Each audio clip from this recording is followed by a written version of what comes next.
Yes Suhasini గారు, ఢిల్లీలో ఇప్పుడు దాదాపు వాళ్ళ ఏదైతే ఒక పొలిటికల్ అంబిషన్ ఉందో అది నెరవేరిపోతోంది దాదాపుగా బీజేపీకి.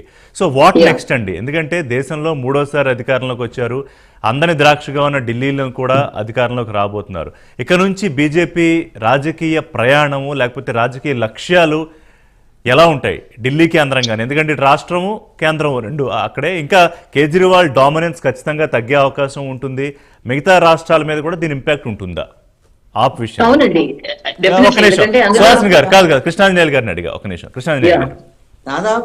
దాదాపుగా 2.5 దశాబ్దాల తర్వాత బీజేపీ ఢిల్లీలో అధికార పగ్గాలు చేపడుతుంది.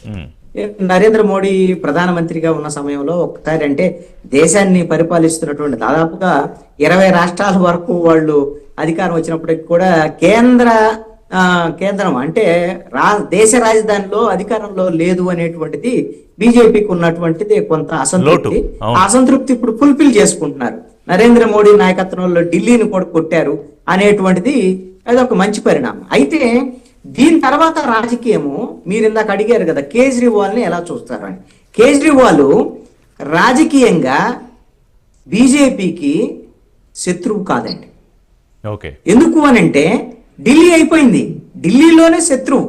ఢిల్లీ అయిపోయిన తర్వాత ఆయన జాతీయ రాజకీయాల్లో ఉండొచ్చు, కానీ బీజేపీకి సమీప ప్రత్యర్థి కేజ్రీవాల్ కాదు. జాతీయ రాజకీయాల్లో కాంగ్రెస్ సమీప ప్రత్యర్థి.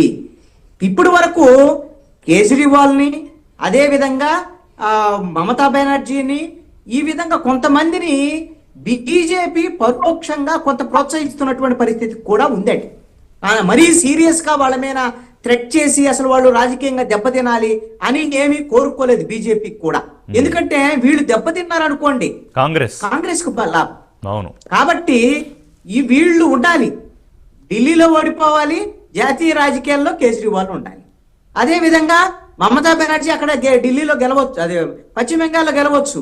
ఆవిడ ఏ విధంగా ఇప్పుడు బీజేపీతో రాజకీయంగా శత్రుత్వంగానే ఉన్నట్టుగా ఉన్నారు, కానీ ఎక్కడా కూడా ఇండియా కూటమిలోనే ఉంటూ ఇండియా కూటమికి నష్టం కలిగించేటువంటి విధంగా మమతా బెనర్జీ చేస్తున్నటువంటి వ్యాఖ్యలు కానీ కొన్ని వేసేటువంటి విషయాలు కూడా చూస్తున్నాం కదా. ఇంకా ముఖ్యంగా కాంగ్రెస్ అంటే కాంగ్రెస్ ని వెనక్కి నెట్టాలి అని అంటే బీజేపీకి ఇలాంటి నాయకులు కావాలి. కేజ్రీవాల్ గాని, మమతా బెనర్జీ గాని, అక్కడ ఉన్నటువంటి శరద్ పవార్ కానివ్వండి, ఇలాంటి నాయకులు అవసరమే.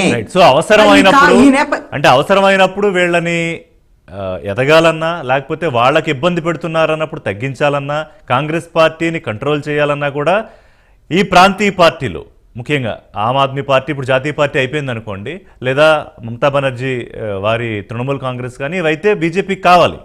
సో వాళ్ళని టోటల్గా రాజకీయంగా ఎగ్జిస్టెన్స్ లేకుండా చేసే ప్రయత్నం అయితే జరగదు, ముఖ్యంగా కేజ్రీవాల్ విషయంలో పొరపాటును కూడా జరగదు. కేజ్రీవాల్ ని ఆ విధంగా రాజకీయ ప్రత్యర్థిగా చూసి పూర్తిగా అతన్ని రాజకీయంగా దెబ్బతీసేటువంటి ప్రయత్నం బీజేపీ చెయ్యదు, పొరపాటును కూడా చెయ్యదు.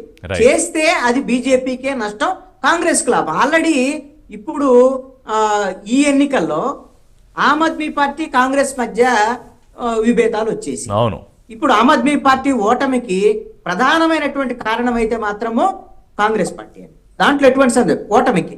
అయితే రెండు కలిస్తే గెలుస్తారా అంటే ఆల్రెడీ అంత వ్యతిరేకత వచ్చిన తర్వాత అసలు ఒకసారి ఓడిద్దాము, ఒకసారి డబుల్ ఇంజిన్ సర్కారం చూద్దాము, ఇలాంటి పరిస్థితులు వచ్చిన తర్వాత ఇద్దరు కలిసినా గెలవకపోవచ్చు.